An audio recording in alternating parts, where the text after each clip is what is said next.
ताजमहल एक ऐसा मॉन्यूमेंट जिसके बारे में पूरी दुनिया जानती है। हर साल करोड़ों लाखों की संख्या से भी ज़्यादा लोग ताजमहल को देखने आते हैं। ताजमहल की बनावट और उसकी सुंदरता पूरी दुनिया में किसी और की नहीं है, तभी ताजमहल दुनिया के 7 वंडर्स ऑफ द वर्ल्ड में से एक है।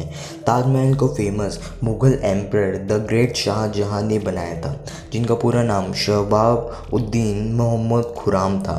ये महल उन्होंने अपनी बिलव्ड वाइफ मुमताज़ महल के लिए बनवाया था, और तभी आज की इस वीडियो में मैं आपके लिए लाया हूँ ताजमहल के कुछ ऐसे अननोन, मिस्टीरियस और सीक्रेट फैक्ट्स जिनको आपने शायद आज से पहले नहीं सुना होगा। इसलिए वीडियो को अंत तक ज़रूर देखना, और चैनल को सब्सक्राइब नहीं करा है तो चैनल को सब्सक्राइब ज़रूर कर लेना, साथ ही में बेल आइकन ऑल पर प्रेस करना। फैक्ट नंबर 1, ऐसा माना जाता है कि शाहजहां ने ताजमहल को 1631 या फिर 1632 इसी के ही आसपास बनवाना शुरू कर दिया था, और इसका काम पूरा 1648 एडी तक कंप्लीट हो गया था, और इसे बनने में भी 16 से 17 साल लगभग लगे गए थे। ताजमहल को बनवाते वक्त शाहजहां ये चाहते थे कि ताजमहल जैसा मॉन्यूमेंट आज तक हिस्ट्री में या फिर कोई भी भविष्य में बना ना पाए। वैसे ताजमहल को पूरी तरह निर्माण ईयर 1653 तक हो गया था। 5 सालों में ताजमहल की सुंदरता को और निखारा गया, ताकि इसके जैसा मॉन्यूमेंट पूरी दुनिया में और ना बन पाए। आपने तो ये सोच ही लिया होगा कि इतनी सुंदर ताजमहल को बनाने के लिए इतना ज़्यादा टाइम लगा था शाहजहां ने, और तो इसमें पैसे भी बहुत लगे होंगे। जी हाँ, उस टाइम पर शाहजहां ने 32 मिलियन रुपीस लगाए थे ताजमहल को बनवाने के लिए, जो कि आज के टाइम पर ज़्यादा से ज़्यादा 2020 के टाइम पर होंगे 70 बिलियन रुपीस। जी हाँ, 70 बिलियन रुपीस पे बना है ये ताजमहल। फैक्ट नंबर 2, क्या आपने कभी ये सोचा है कि अगर हम 2021 में ताजमहल की ही तरह एक और ताजमहल बनवा लें तो क्या होगा? तो इसका आंसर है नहीं, हम ताजमहल की तरह एक और ताजमहल नहीं बना सकते। अगर हम सब एकजुट होकर भी ऐसी कोशिश करें तो ये नहीं होगा, क्योंकि जो ताजमहल का इंफ्रास्ट्रक्चर है और इसके डिज़ाइन और इसकी सुंदरता, इसके लिए जो भी मार्बल्स और जो भी सारी चीज़ें यूज़ करी गई थी उनका मिलना बहुत ही ज़्यादा मुश्किल है, और अगर वो मिलेंगे भी तो वो बहुत ही ज़्यादा महंगे होंगे। ताजमहल को बनाने के लिए जितनी भी चीज़ें थी वो सभी पर्शिया यानी कि आज के ईरान और एशिया से लाई गई थी, और वहीं से ही बहुत सारे मजदूरों ने मिलकर बनाया था ये ताजमहल। तो इसी से ये पता चलता है कि ताजमहल के ही जैसा एक और ताजमहल बनवाना मुश्किल ही नहीं, नामुमकिन है।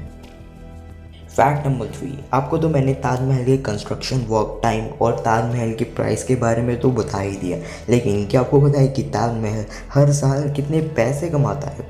आपको तो ये पता ही होगा कि ताजमहल एक UNESCO हेरिटेज साइट है, और ताजमहल में लगभग 70 लाख लोग हर साल आते हैं एवरेजली। तो अगर हम अप्रॉक्स मान के चले तो 2016 में अप्रॉक्सीमेटली ताजमहल ने 55.09 करोड़ रुपीस कमाए थे पूरे साल में। और अगर हम 2017 में बात करें तो 2017 में लगभग ताजमहल ने 58 करोड़ रुपीस, और 2018 में 60 करोड़ रुपीस, और अब सुनिए 2019 में 86.77 करोड़ रुपीस।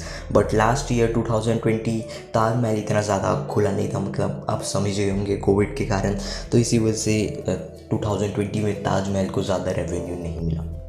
फैक्ट नंबर 4, जैसा कि अभी मैंने आपको फैक्ट नंबर 2 में अभी ही बताया था कि ताजमहल जैसा एक और ताजमहल बनाना आज की डेट में मुश्किल ही नहीं, नामुमकिन है।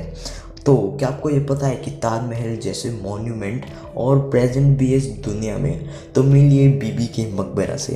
ये बीबी का मकबरा भी पहले ही, बहुत सालों पहले ही बन चुका था, और ये बिल्कुल ताजमहल जैसा दिखता है। आप इसकी फ़ोटो अपनी स्क्रीन पर देख सकते हैं। इसको मिनी ताजमहल भी कहा जाता है, और इसी के जैसा एक और ताजमहल का मिलता जुलता भाई है ब्लैक महल। ब्लैक महल को भी शाहजहां ही बनवाना चाहते थे, लेकिन वो बनवा नहीं पाए। जब शाहजहां ताजमहल बनवा चुके थे पूरी तरह से, तब वो ये चाहते थे कि वो अपने लिए भी एक ताजमहल बनवाएं, लेकिन उसका नाम उन्होंने ब्लैक महल सोचा, क्योंकि वो सोचते थे कि अगर मैं अपने लिए भी एक और महल बनवा दूंगा अच्छा सा, तो जो ताजमहल है उसकी सुंदरता थोड़ी कम लगने लगेगी। इसलिए उन्होंने इस महल का नाम ब्लैक महल रखा, और इसको ब्लैक कलर करवाने का सोचा, लेकिन उनके इरादों पर पानी डाल दिया उनके ही बेटे औरंगज़ेब ने। औरंगज़ेब ने अपने ही पिता यानी कि शाहजहाँ को काल कोठरी जेल के पीछे डाल दिया और शाहजहाँ ऐसे ही ये अपना प्रोजेक्ट नहीं कर पाए और वहीं पर ही जेल में तड़प तड़प कर इस दुनिया को छोड़ बैठे। Fact number 5। वैसे दोस्तों, क्या आपको मुमताज़ महल के बारे में ज़्यादा कुछ पता है? नहीं पता तो कोई बात नहीं, मैं ही बता देता हूँ। एक्चुअली मुमताज़ महल का जन्म 27 अप्रैल 1593 में आगरा में हुआ था और इनकी डेथ 17 जून 1931 में ही हुई थी। पुराने टेक्स्ट्स और बहुत सारे राइटर्स के हिसाब से मुमताज़ महल एक बहुत ही अमीर पर्शियन ख़ानदान की बेटी थी और इनकी शादी 1612 में हमारे शाहजहाँ से हुई थी और ये शाहजहाँ की सेकंड बीवी थी, लेकिन शाहजहाँ इनसे ज़्यादा ही प्यार करते थे और इसलिए 1612 से 1631 तक मुमताज़ महल के 14 बच्चे हुए। तो एक्चुअली मुमताज़ महल की डेथ 1631 में बुरहानपुर डेक्कन, जो कि मध्य प्रदेश यानी कि एमपी में एक जगह है, इनकी डेथ तब हुई थी जब इनकी 14 चाइल्ड जो कि डॉटर थी वो बॉर्न हो रही थी, तभी इनकी डेथ हो गई थी। मुमताज़ महल की डेथ के बाद शाहजहाँ को एक गहरा सदमा और बहुत ही बड़ा झटका लगा था और फिर कुछ महीनों बाद शाहजहाँ ने मुमताज़ महल की बहन के साथ ही शादी कर ली थी और मुमताज़ महल के लिए एक ताजमहल बनवा दिया था। यही है ताजमहल की कुछ ब्रीफ हिस्ट्री। आई होप आपको ये वीडियो पसंद आई होगी। अगर आई है तो प्लीज़ इस वीडियो को लाइक ज़रूर करना। इन्फॉर्मेशन अच्छी लगी है तो इन्फॉर्मेशन को शेयर ज़्यादा से ज़्यादा करना, जिससे आपको भी और ज़्यादा पुण्य मिले। चैनल को सब्सक्राइब नहीं कर रहे तो चैनल को सब्सक्राइब कर बगल वाले बेल आइकॉन को भी ज़रूर प्रेस कर देना। Thank you so much for watching this video. Take care and bye bye.